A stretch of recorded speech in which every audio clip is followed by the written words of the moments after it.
Tem dois jeitos de aproveitar uma certificação financeira: estudando para passar, estudando para aprender. Se você estuda para aprender, significa que você vai ter muito mais confiança, você vai ter muito mais usos para o que você está estudando, porque você vai integrar esse conhecimento no restante das coisas que você sabe. Se você estuda só para passar, aí você vai fazer memos, aí você vai fazer decoreba e vai passar. Dos dois jeitos dá para passar. Só que é muito claro no mercado de trabalho os profissionais que mais ou menos, né? Aqueles profissionais são mais ou menos. Até tem a certificação, mas de fato não sabem muito do mercado financeiro. Eu sempre incentivo que as pessoas, quando vão buscar uma certificação financeira, que elas de fato aprendam, que elas busquem entender o que elas estão estudando, para que aquilo faça parte do repertório delas e as torne profissionais melhores. That's all right.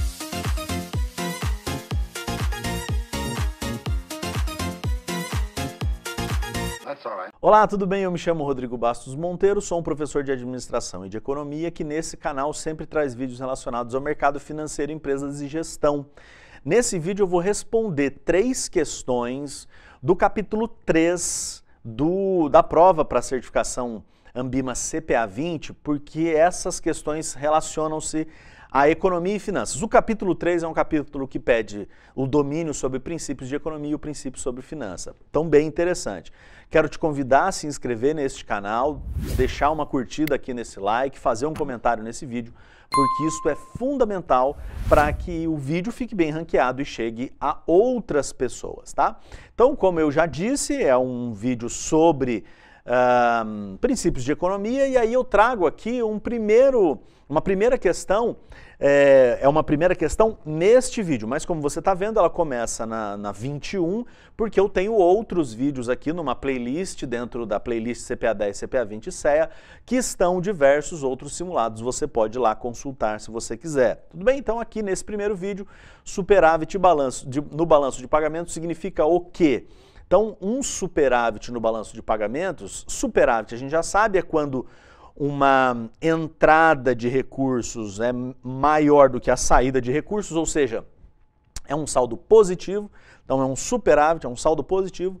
E o balanço de pagamentos, o que é o balanço de pagamentos? É aquela contabilidade que o Banco Central faz todos os meses, quanto à entrada de recursos estrangeiros, especificamente o dólar, né? O dólar é utilizado nas transações internacionais. Eu vou deixar um card aqui falando sobre o balanço de pagamentos, um vídeo espetacular que você vai entender tranquilamente como que a gente usa o dólar para operações de importação, de exportação, de transferência, enfim, e o Bacen faz a contabilidade desse balanço de pagamento, e quando ele percebe que tem um superávit, ele percebe que entraram mais dólares na economia brasileira do que saíram mais dólares, né? Então, provavelmente a gente, sei lá, exportou mais, falando em dólares, do que importou. Provavelmente teve mais investimento dentro do Brasil do que investimento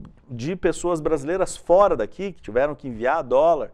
Provavelmente a gente teve mais operações no mercado financeiro aqui no Brasil, onde vem mais dólar, do que operações fora do Brasil, ou as pessoas tirando o dólar do Brasil, né? Então são várias as contas, transações correntes, conta de capital, balança comercial, balança de serviços, então várias balanças lá nesse card, nesse vídeo você pode ver.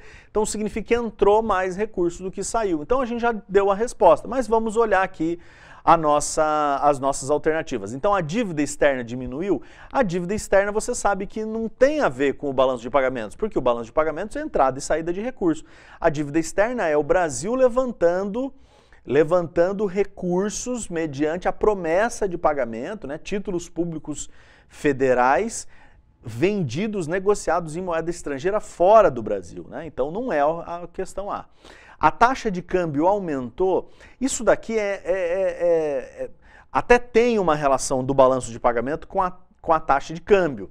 Mas qual relação? Se tiver um superávit na balança de pagamentos, o que a gente pode esperar, não que necessariamente aconteça assim, mas o que a gente pode esperar é que vai ter mais dólares na economia. Então não dá para esperar a taxa de câmbio subindo, né? A taxa de câmbio ou é a mesma ou ela até deve ter uma pressão para cair, porque você tem mais dólares disponíveis, o preço cai. Então, A e B está fora. Se a entrada de dólares na economia foi maior que a saída num certo período. Pronto, está respondida essa aqui a nossa questão. E por fim, as exportações de bens e serviços foram menores do que as importações em dólares. A gente não pode dizer isso num superávit. Por quê? Porque a balança comercial, que é isso, exportação de bens e serviços, aqui na realidade é a balança de bens e serviços, né? A balança de bens e serviços é um dos integrantes da balança de transações correntes, né? Ou de conta corrente, mais antigamente, hoje em dia é mais chamado de transações correntes. Então é uma componente, né? Quando você pode ter uma balança de bens e serviços deficitária e ainda assim ter um balanço de pagamento superavitário por conta das outras contas, transferências, rendas, né, 1 e 2, primárias e secundárias, conta de capital, enfim. Né? Então não é o caso da alternativa D aqui. Por quê? Porque aqui a alternativa D está falando da balança de bens e serviços e o balanço de pagamentos tem muito mais contas. Tudo bem? Muito bem, vamos em frente. Questão 2 do nosso vídeo, 22 dessa série, os juros incidentes em uma operação de crédito, quando calculados de forma a atualizar o valor do principal a cada período N. Opa! Quando a gente tem uma atualização do valor do principal, do valor do capital, né? O que a gente está falando aqui? A gente está falando de juro sobre juro. A atualização do valor do principal. Quando a gente fala, que é o juro composto, né? Quando a gente fala o juro simples, o que acontece? O principal sempre é o mesmo. Pode passar quanto tempo for, o juro incidente naquele período N é sempre o mesmo. No caso, nominalmente falando, né? No caso do juro composto não é verdade, porque embora a taxa seja a mesma, na medida que o tempo passa, os juros devidos eles são incorporados ao principal, então nominalmente, a cada N você tem um pagamento de juros específico, e quanto maior, maior, né? Quanto maior o número de N's, maior é o volume de pagamentos também. Então a gente já sabe que aqui a gente está falando de juro composto. Então, neste caso, estes juros incidentes numa operação de crédito, quando é uma operação que atualiza o valor do capital, tem que comportamento? Aumentam acima de uma taxa proporcional? Pronto, já é a nossa resposta. Aumentam acima de uma taxa proporcional. Você sabe que ele vai, se for uma taxa proporcional, a gente já sabe que é juros simples, né? Ele aumenta numa taxa linear. Quando tem esse caso do juros sobre juros, a gente sabe que a taxa é exponencial, então vai aumentar muito mais. A gente já tem aqui a nossa resposta. Mas vamos ver as outras, né? Alternativa B, aumentam de maneira imprevisível. Não é verdade, como você tem a taxa, como você tem o valor inicial, como você tem o prazo, você consegue prever, predizer, né, estabelecer a rota de aumento dos juros, sem problema nenhum. Aumentam o prazo médio, não é verdade, né? Porque o prazo médio qual é a periodicidade em que será feito pagamentos de uma operação de crédito. Então, independe se juro simples, juro composto, no caso de prazo médio, se a gente estivesse falando de prazo médio ponderado, ou se a gente estivesse falando de duration, aí tudo bem, o juro podia ser uma variável utilizada, mas não é o caso aqui, está falando só de prazo médio, então não usamos o juro para isso, né?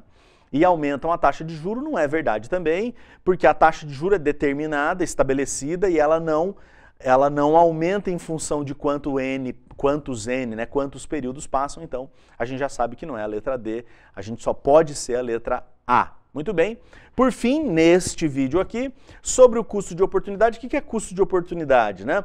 É aquela alternativa que uma pessoa abriu mão para poder fazer um certo investimento. O custo de oportunidade é a taxa livre de risco mais o risco específico daquele negócio, um prêmio pelo risco específico daquele negócio, eu junto e eu tenho o custo de oportunidade. Para explorar essa oportunidade, eu tenho uma expectativa mínima de retorno, né? Então, essa que é a ideia aqui. O custo de oportunidade é quanto custa, qual é o valor. Para eu abrir mão de alternativas com menos risco, eu exijo X, que é o custo de oportunidade, para aplicação num certo investimento, né? Então, é o custo do capital próprio? É o custo do capital próprio, com certeza absoluta, o custo de oportunidade é o custo do capital próprio. É quanto o investidor exige para abrir mão de outro investimento com menor risco? Certa resposta também. Demonstra o quanto de risco percebido o investidor mensurou em seu retorno pretendido? Também é isso, também é isso. Então, todas aqui estão certas, né? Todas aqui estão absolutamente certas, porque o custo de oportunidade parte da taxa livre de risco, observa o risco do negócio específico e é uma espécie de quantificação de quanto, uma quantificação de risco percebido pelo investidor para aquele investimento. Tudo bem? Eu espero que você tenha gostado, fique bem, nas próximas a gente vai continuar fazendo simulados aqui para você, tá bom? Tudo de bom, um grande abraço, até a próxima, tchau!